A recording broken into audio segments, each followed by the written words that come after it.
Vertical tastings, particularly of this magnitude, are actually fairly rare things anywhere in the world to have 60 vintages lined up in front of you. They tell you the past, they tell you the present, and they tell you the future.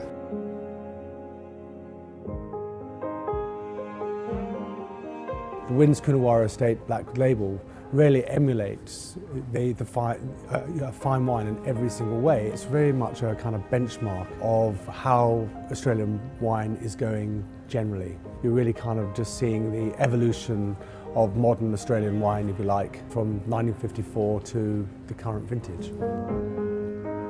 Australian wine history is very young, so this is history in the glass that we're tasting. The thing that keeps hitting me right between the eyes is how much we've improved. Viticulture, especially in this region, has improved enormously. Viticulture's been through its ups and downs. Back in the 50s, they were actually practicing pretty sound viticulture. They didn't know much about what they were doing, but they knew what worked. They were doing it all by hand. It was before the age of mechanisation. So there is that, that history of the industry reflected in these wines.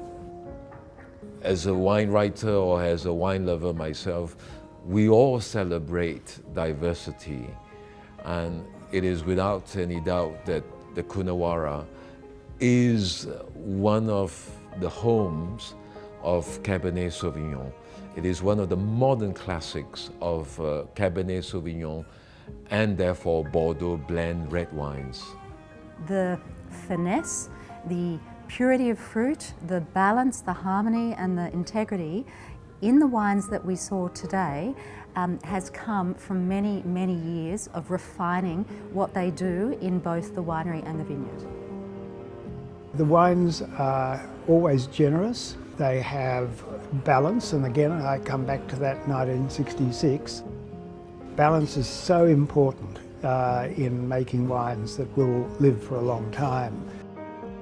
You really have together here one of the great icons of the wine world, not just an icon in an Australian context. It's just a really important opportunity for us to reflect back on where we've come from and our place in the world of wine, and particularly with Australian Cabernet Sauvignon.